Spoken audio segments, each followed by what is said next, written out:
Louvado seja nosso Senhor Jesus Cristo. Para sempre seja Deus louvado. Repouso eterno dai-lhe, Senhor. Brilhe para ele a vossa luz. Queridos irmãos e irmãs que nos acompanham pelas redes sociais da Paróquia Imaculada Conceição aqui de Araripina, nesta noite em que nós rezamos de modo muito singular pelas famílias que têm sofrido com as mortes de seus entes queridos. São muitos os lares que estão de luto. São muitas as casas que têm um membro a menos, uma pessoa querida a menos, que tem uma saudade enorme, um vazio muito grande e um sentimento de impotência diante do que estamos vendo no Brasil e no mundo e que chegou ao interior do Brasil nos últimos dias com a Covid-19. Nesta homilia eu faço homenagem a todos que já partiram nesses últimos meses, de modo muito especial, nesses últimos dias aqui em Araripina, pelos óbitos, cujos nomes já foram ditos no início desta missa, tantas pessoas amigas, próximas, pessoas do bem, que tiveram sua história interrompida pela Covid-19, que de forma tão cruel nos tira até o direito ao velório. Mas tudo é graça e confiamos no Senhor. Devemos transformar tudo isso em esperança. Devemos transformar a realidade de morte em motivação para lutar pela vida, acreditando que a vida ressuscitará como Cristo ressuscitou e que na fé devemos confiar e crer que iremos vencer. Assim como tivemos muitos óbitos recentemente, também tivemos muitas vitórias. Muitas pessoas que tiveram a Covid, que foram hospitalizados, que foram para a UTI, que foram entubados e voltaram para casa.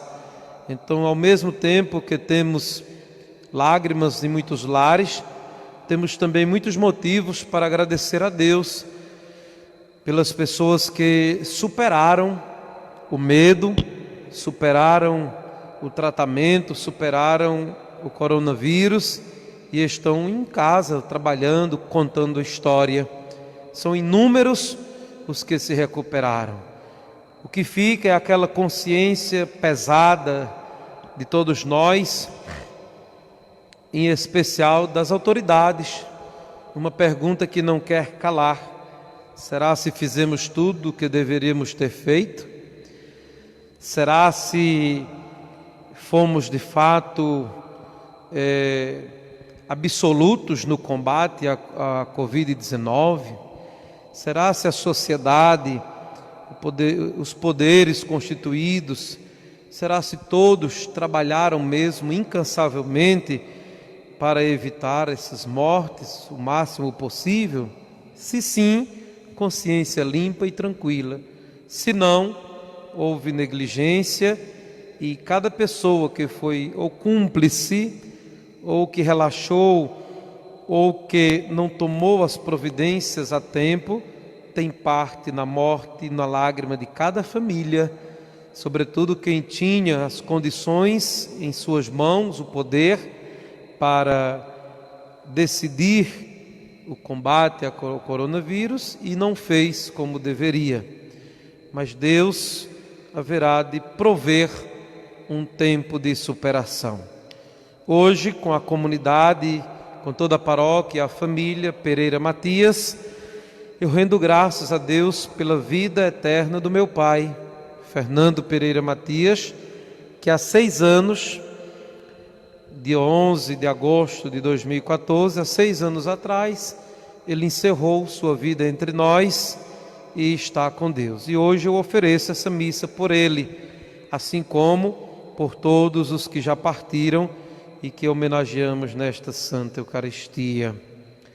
A vida está nas mãos de Deus, porque Deus é bom, Ele é o bom pastor. No salmo de hoje, o salmo 118, 119, é uma oração de louvor.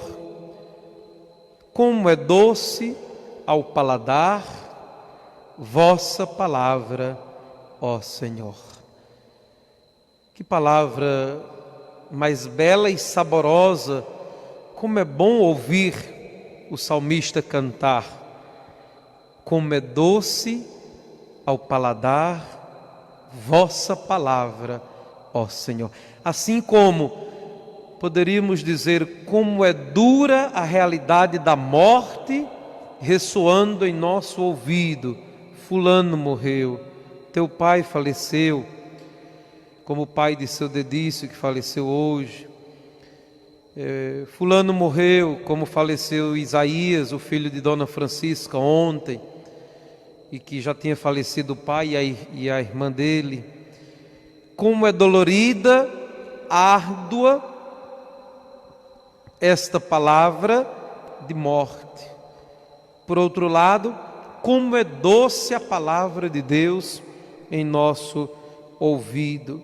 Minha alegria é a vossa aliança, ó Senhor. Meus conselheiros são os vossos mandamentos, porque mais doce do que o mel na minha boca é vossa palavra ao meu paladar, ó Senhor. Coisa linda, a palavra de Deus é mais doce ao nosso paladar do que o mel da abelha. Eu abro a minha boca e aspiro largamente, pois estou ávido, ansioso para receber o alimento da tua palavra, ó Senhor, porque ela é que alegra o meu coração. Vossa palavra é a herança para sempre, para todos nós. Todos esses que partiram, não há outra herança senão a palavra de Deus. A palavra que muitas vezes Jesus nos revelou no Novo Testamento. Vinde a mim, todos vós que estáis cansados, abatidos, e eu vos aliviarei o vosso fardo. Vinde a mim. Capítulo 6 de João, Jesus disse: eu sou a ressurreição e a vida. Eu sou o pão vivo descido do céu. Eu sou o pão da vida. Quem come deste pão viverá eternamente. No capítulo 11 de João, disse Jesus a Marta, por ocasião da morte de Lázaro: eu sou a ressurreição e a vida. Quem crê em mim, mesmo que morra, viverá. No capítulo 14 de João, Jesus diz aos discípulos: eu sou o caminho, a verdade e a vida. Ninguém chega ao Pai se não passar por mim. Ele disse ao ladrão arrependido na cruz: hoje mesmo estarás comigo no paraíso. Esta palavra que ressoa docemente ao nosso paladar, que nos dá segurança, que nos dá esperança. Não queremos morrer, queremos viver, queremos estender a nossa vida aqui para fazer o bem, para servir, para trabalhar, para ter oportunidade de enfrentar a vida, de superar as nossas fraquezas, nossas limitações. Mas se dentre nós aqueles foram chamados antes de nós os recomendamos ao Pai. No Evangelho de hoje, capítulo 18 de Mateus, Jesus se apresenta como o bom pastor. E ele nos conta uma parábola da ovelha perdida que ficou nas montanhas no final do dia. Quando as ovelhas voltaram para o redil, para o curral, teve uma fraquinha que ficou para trás. Era aquela ovelha perseguida pelos lobos. Ela não conseguiu acompanhar as demais, estava passando dificuldade, tribulação, perigo, sendo ameaçada, sozinha, longe do rebanho. E Jesus então pergunta: o pastor não iria deixar as 99 no redil para ir em busca da ovelha perdida nas montanhas? porque ela se perdeu, e quando ele volta, não tem mais alegria por essa que foi reencontrada do que pelas 99 que já estavam seguras no redil? Assim é Deus, meus irmãos. Ele se compadece de cada ovelha que sofre. Deus não olha a multidão, Ele não olha números, Ele olha cada vida especialmente, cada coração abatido, que sangra, que chora, cada alma angustiada. Deus nos olha individualmente. Que coisa maravilhosa é Deus, o olhar de Deus para nós. Os homens, eles olham números. Quantos morreram da Covid-19 nesses últimos quase 5 meses? 100 mil, 102 mil, 103 mil. São números. São números que para uns dizem muito, né? Pode assustar, alarmar. Para outros, são números que passam. O importante é seguir em frente. Para Deus não é assim. Não foram 100 mil, 102 mil, 110, 200 mil. Para Deus foi João, José, Maria, Isabel, Manuel. Foi cada pessoa, cada história, cada vida vivida e interrompida pela doença, pelos males deste mundo. Assim deve ser o olhar cristão de cada um de nós. Devemos olhar cada pessoa como cada ovelha do rebanho, e devemos também nos sentirmos ovelhas dentro deste rebanho individualmente. É o meu lugar ali, eu sou parte deste rebanho. Senão a gente se perde, a gente começa a se imaginar como números. Eu sou mais um no meio da multidão, é mais um que tem Covid, ou mais um que supera a Covid, ou mais um que não teve ainda a Covid. Não é esta a conta da palavra de Deus, e nem do cristão, nem da igreja. A conta do Evangelho é cada história, cada pessoa. Você não é mais um na multidão, no corredor, a caminho da morte ou da vida. Você é a pessoa escolhida por Deus. Você é filho de Deus, você é amado por Deus.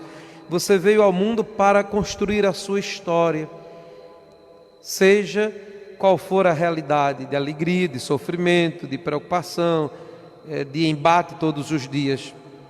Jesus então nos ensina que é como uma criança o reino de Deus abre as portas.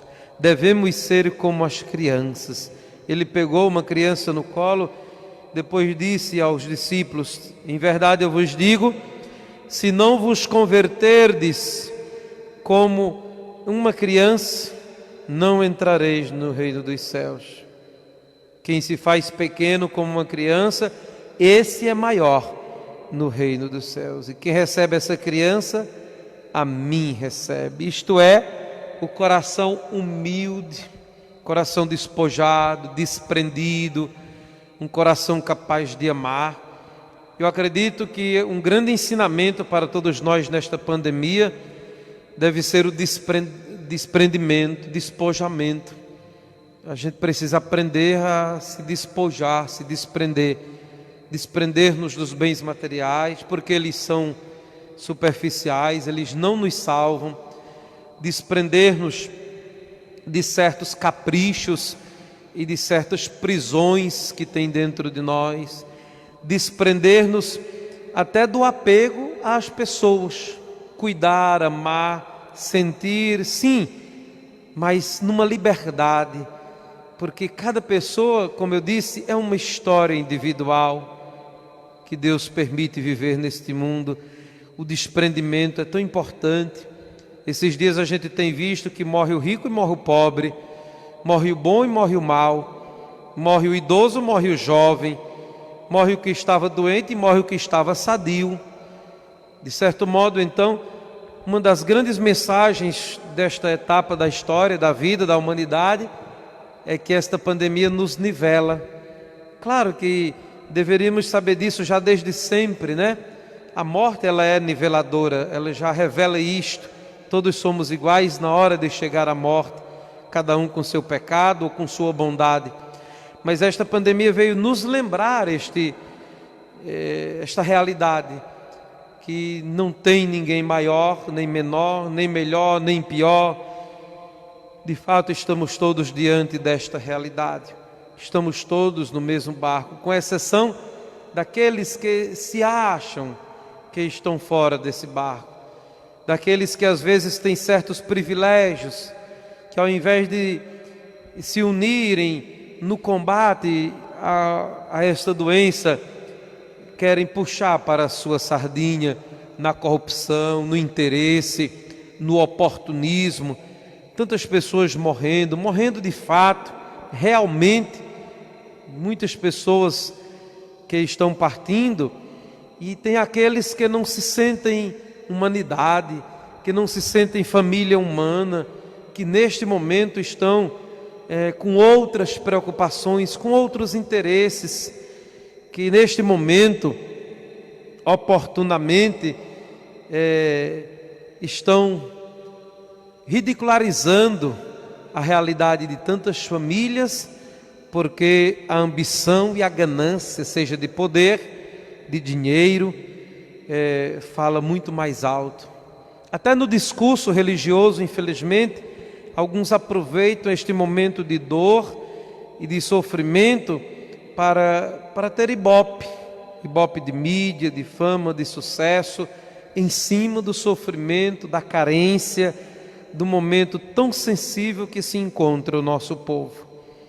Que Deus nos dê a sabedoria para sermos justos diante de Deus, em nossas palavras, em nossas ações, que o Senhor nos dê o discernimento, nos faça compreender, viver e agir conforme a sua vontade, neste momento de dor, mas também de superação.